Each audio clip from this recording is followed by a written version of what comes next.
My friend, the urgency regarding the Buffalo Bills wide receiver position has reached a critical level, and the team's most recent free agency transfer makes this reality impossible to ignore. Even after the arrival of DJ Moore at the start of the offseason, the feeling among Bills fans remains the same. Something is still missing, and not just a small piece, but a fundamental piece. The question now isn't whether or not the Bills need reinforcements at that position. That debate is over. The real question is how they intend to solve the problem, and more importantly, if they have a clear plan. At first glance, the NFL draft seemed like an obvious answer. Young talent with long-term potential and a chance to reshape the offense. But things aren't so simple in Buffalo right now.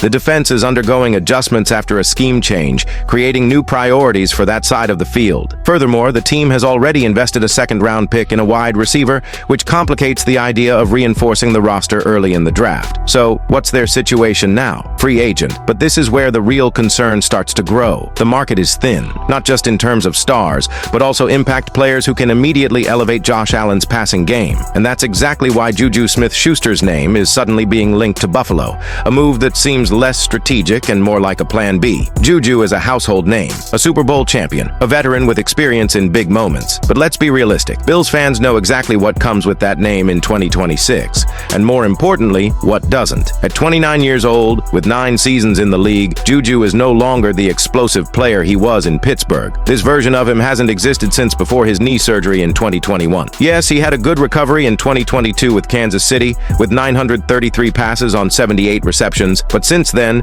his production has dropped significantly. Not just a little, in monetary terms. He hasn't been able to maintain consistency. He wasn't a game changer, and he certainly wasn't the type of receiver capable of relieving pressure on an elite quarterback like Josh Allen. So why would Buffalo even consider this change? Because of what Juju still does well. He blocks, he brings grit, he understands the football of prioritizing time. He's willing to get on the field, do the dirty work, and contribute in ways that don't always show up in the stats. And in a system like Buffalo's, that has value. But here's the problem. Value isn't the same as impact. And right now, the Bills don't just need supporting players.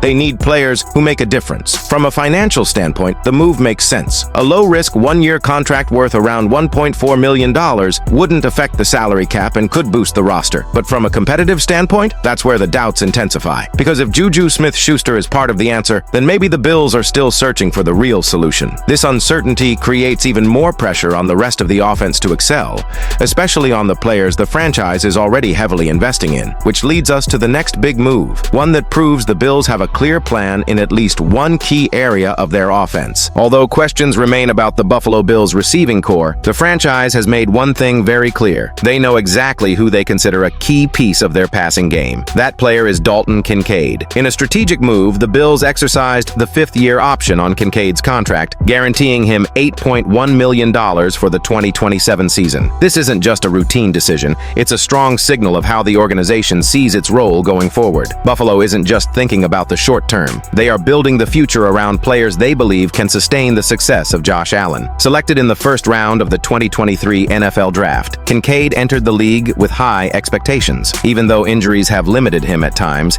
his impact when healthy has been undeniable, and the 2025 season proved exactly why the Bills remain confident in him. Despite playing only 12 games, Kincaid managed 39 receptions, 571 yards, and 5 touchdowns, earning him his first Pro Bowl selection. These numbers highlight not only the productivity, but also the efficiency and reliability of Buffalo's offense. More importantly, the chemistry between him and Josh Allen continues to grow. In crucial moments, Kincaid has become one of Allen's most reliable targets. His ability to get open, read defenses, and make plays under pressure gives the draft a safe option in critical moments. He's not just another weapon, he's becoming a central piece of the offense. Alongside veteran Dawson Knox, Kincaid helps form one of the most balanced tight end duos in the league. Knox contributes strength and blocking ability, while Kincaid adds agility and direction on the receiving end. Together, they create opportunities for opposing defenses capable of challenging any opponent. So, why was this decision so important? Because it gives the Bills control and flexibility. By securing Kincaid's stay until 2027, the front office gains time to assess his long-term value without rushing into a larger contract. They can monitor his performance in 2026, explore an extension, or adjust their plans depending on how the roster develops. At the same time, this move raises expectations. By betting on Kincaid,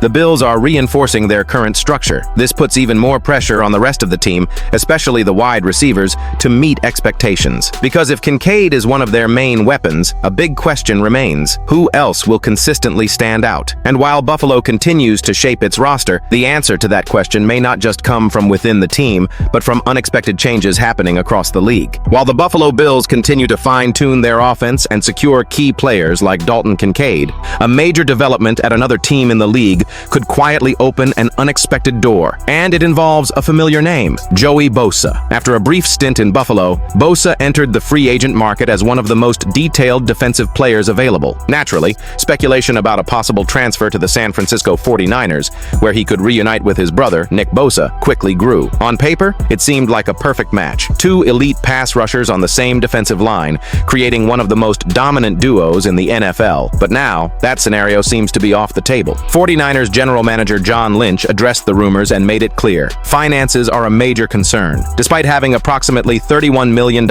in salary cap space, San Francisco is prioritizing flexibility. Ongoing contract adjustments, such as the situation involving Trent Williams, show that the organization is being cautious with its spending. And then a bigger question arises regarding Joey Bosa: durability. There's no doubt about his talent. When healthy, Bosa is a game changer, explosive, physical, and capable of completely destabilizing opposing offenses. But staying on the field has been a constant challenge throughout his career. Injuries have limited consistency, and for a team like the 49ers, which has already faced injury problems, adding another risk may not be worthwhile. Therefore, San Francisco seems ready to move on, and that's where things get interesting for Buffalo. With one of the top potential destinations persisting, Bosa's market could shift. Fewer teams involved generally mean more flexibility in negotiations, and possibly a lower price than expected. For a team like the Buffalo Bills, always looking to maximize value without losing competitiveness, this could be an opportunity worth exploring. A reunion isn't guaranteed, but it's no longer unrealistic. Buffalo has already demonstrated a willingness to take calculated risks, especially in the pursuit of the Super Bowl with Josh Allen at the helm. The addition of a player like Bosa, even with injury concerns, could instantly elevate the defensive line and bring a level of pressure capable of changing the course of games. And here's the big picture. While draft bills are actively trying to fix offensive problems and build a tempo around players like Kincaid, opportunities like this could reshape their defensive identity as well. It's a reminder that assembling a roster isn't always linear. Sometimes the biggest changes come from unexpected situations. After all these moves and signs from the Buffalo Bills, here's a big question for the Bills Mafia. Are the Bills making the right decisions to truly compete for the Super Bowl, trusting Dalton Kincaid, betting on low-cost receivers like Juju Smith-Schuster, and possibly reconsidering the signing of Joey Bosa? Or are these decisions exposing deeper problems that could jeopardize things by 2026? Leave your opinion here. Don't forget to like and subscribe to the channel. I'll be back later to update you with the latest Buffalo Bills news.